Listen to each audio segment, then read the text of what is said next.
მოგესალმებით. ეთერშია საინფორმაციო პროგრამა ფაქტი. სტუდიაში თქვენთვის გიორგი დოლიძე იმუშავებს.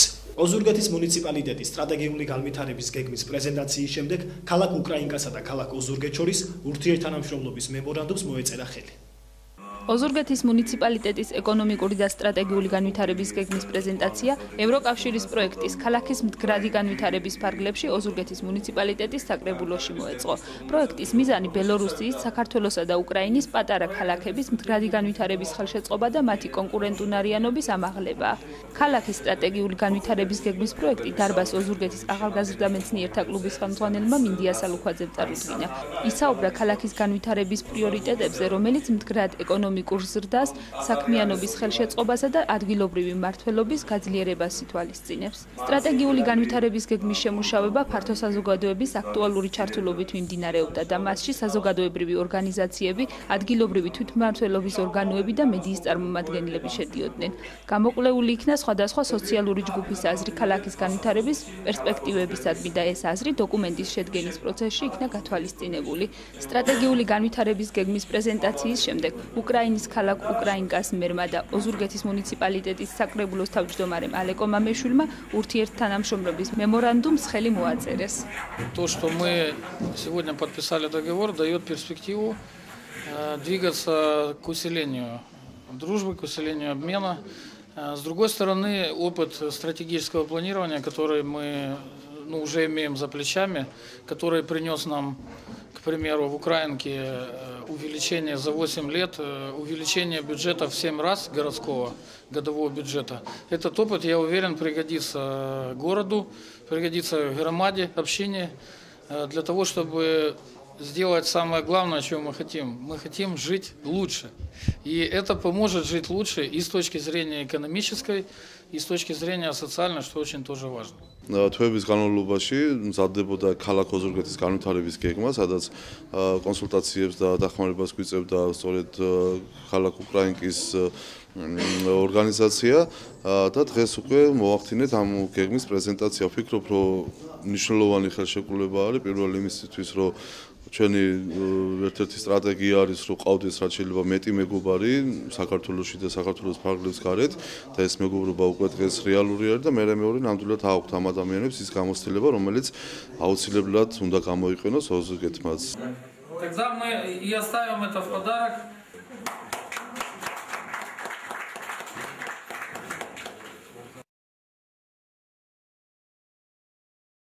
სოფელ ასკანაში სოციალური დახმარების განაწილებით პრეტენზიებს გამოთქვამენ. რუბრიკის „დავუსვი შეკითხვა ხელისუფლებას ფარგლებში“ რეპორტაჟს ოზურგეთის მუნიციპალიტეტის სოფელ ასკანიდან გვთავაზობთ.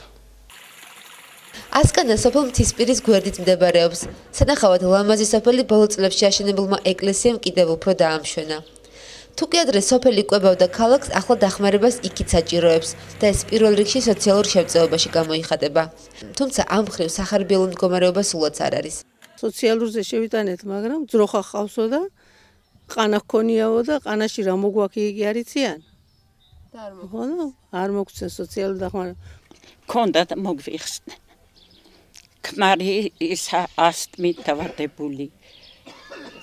მე იმპაქტ მონახადი ვარ და მოვდა და სალი იყო მაშინ. გადასა მორი. ეს რო 500 კილოს მეისხამსო.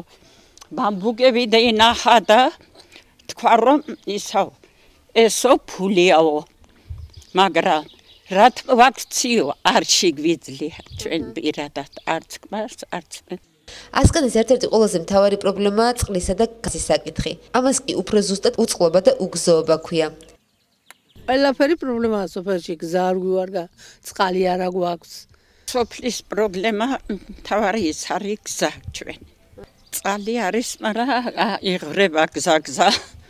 წყალი და გზა არის მთავარი ჩვენთვის. გატკეცილია ტრუბები. და გაკეთება უნდა.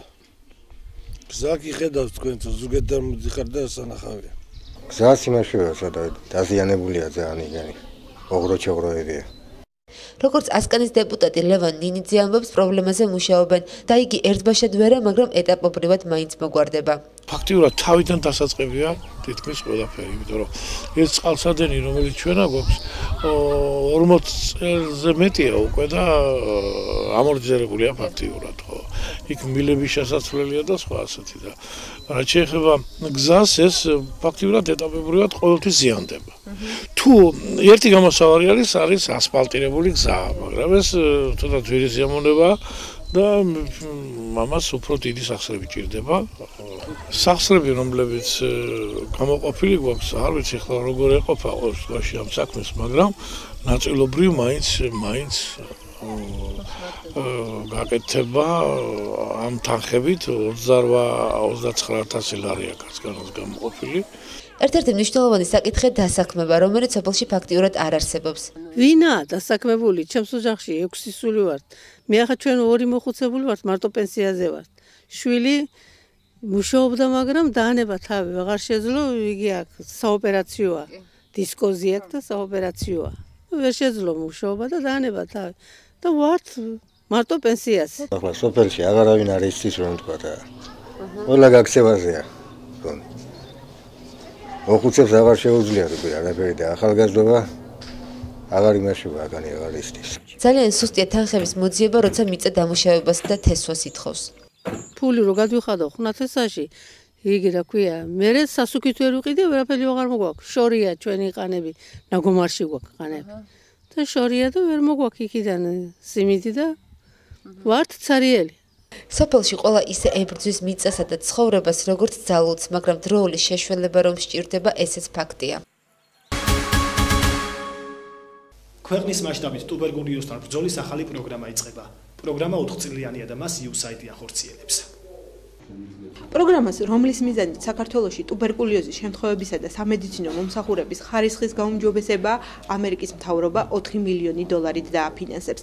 ახალი პროგრამის პრეზენტაციას ამერიკის ელჩი საქართველოში ჯანდაცვის მინისტრი და პირველი ლედი დაესწრნენ. მიუხედავად იმისა, რომ ტუბერკულოზი განკურნებას ექვემდებარება, ის მსოფლიოში სიკვდილის გამომწვევ უმთავრეს ინფექციად რჩება.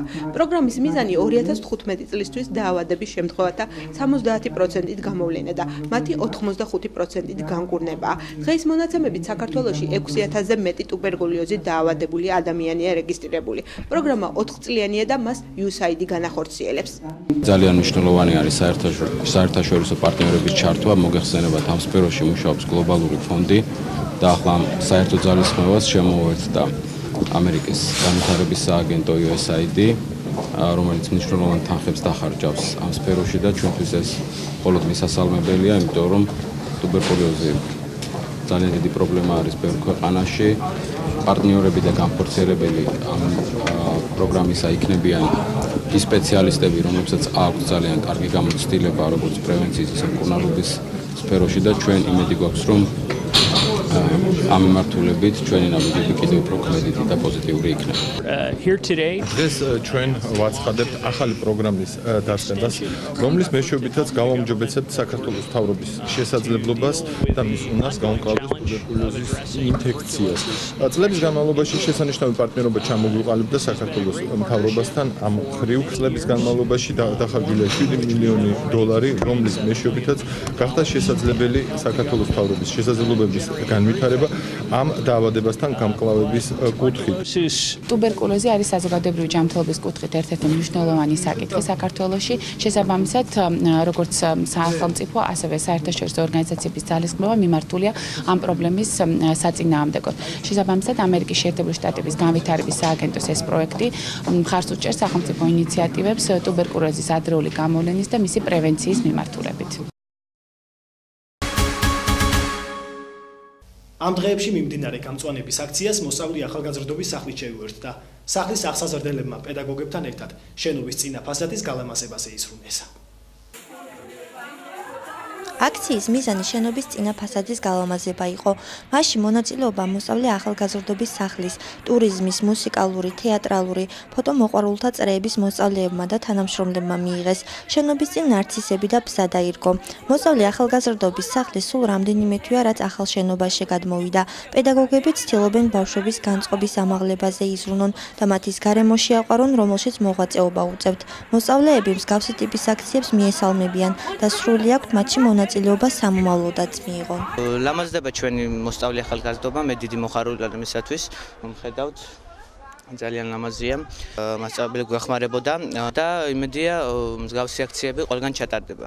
დღევანდელი ჩვენი მიზანი რომ ჩვენ დაგვერგო ახალი ნარგავები და ყვავილებით გაგველამაზებია ჩვენი შენობა, იმისი გამოძახილი არის რომ ყველაფერი ლამაზი და საუკეთესო ეკუთვნის ბავშვებს. უხდი რაიონის ხელმძღვანელობას ძალიან დიდ მადლობას, რომ ახალგაზრდობას მისცა არაჩვეულებრივი სახლი, არაჩვეულებრივი მოსასვლელი, თავისუფალი დროის არაჩვეულებრივად გასაყვანი ადგილი და სახლი დაიტვირთა უფრო ბევრი ბავშვებით და წრეებით დაგვემატა. ეს იყო ძალიან კარგი აქცია, მშვენიერი დღე იყო. ბავშვებთან ერთად ჩვენც უფროსებმა, ხელმძღვანელობამ, წრის ხელმძღვანელობამ მივიღეთ მონაწილეობა. ჩვენთვის მთავარია, რომ ლამაზ გარემოში ვიცხოვროთ. დისნეის თასის გათამაშებაში ოზურგეთელი მოსწავლეები საქართველოს სხვა რეგიონებთან ერთად აქტიურად არიან ჩართულნი. გამარჯვებული გუნდი ამერიკის შეერთებულ შტატებში გაემგზავრება და მსოფლიო ჩემპიონატში მიიღებს მონაწილეობას. სპორტისა და ახალგაზრდულ საქმეთა სამინისტრო რუსთავიორთან ერთად რამდენიმე წელია სასკოლო ლიგის ფარგლებში მასშტაბურ ღონისძიებას დისნეის თასს ახორციელებს. თასის პირველი ეტაპი მოსწავლეთა შორის თავდაპირველად რეგიონულ დონეზე იმართება. დღეს ოზურგეთის სამკუთხაზე ერთმანეთს ბიჭუნათა 8 და გოგონათა 3 გუნდი დაუპირისპირდა. დისნეის თასი რეგიონებში თვენახევარს გასტანს. ფინალური შეხვედრები კი დედაქალაქში გაიმართება. გამარჯვებული გუნდი ამერიკაში გაემგზავრება და მსოფლიო ჩემპიონატში მიიღებს მონაწილეობას. ჩემთვის აპირების მნიშვნელობა ძალიან მნიშვნელოვანია, რადგან მე ამით ვიღებ ფეხბურთის გამოცდილებას, რომ ვითამაშოთ ერთ კლუბში. აქ ჩვენ უნდა გამოვავლინოთ ჩვენი ძალები, თუ როგორ რა შეგვიძლია მათ დასამარცხებლად. ჩვენი გუნდის მიზნები მხოლოდ პირველი ადგილია, რომ გავიკაფოთ გზა თბილისისაკენ. ჩვენ ამის საფუძველი გვაქვს, რესურსიც გვაქვს, ბავშვები ჩვენ ვარჯიშობთ 2 წელია გუნდი. ღონისძიება გაგრძელდება და დასრულდება ყველა რეგიონში თვენახევრის განმავლობაში და ფინალური ეტაპი იქნება ის, რომ ამერიკის საელჩოს დახმარებით ჩვენ გამარჯვებულ გუნდს გავამგზავრებთ პირველად, ასე ვთქვათ, ისტორიაში მსოფლიო ჩემპიონატზე ამ მასაკში, რომელიც ჩატარდება ამერიკის შეერთებულ შტატებში. ეს გახდა ჩემგან არსებული ბოლო ინფორმაცია. მე საუკეთესო სურვილებით მომავალ შეხვედრამდე გემშვიდობებით. კარგად ბრძანდებოდეთ.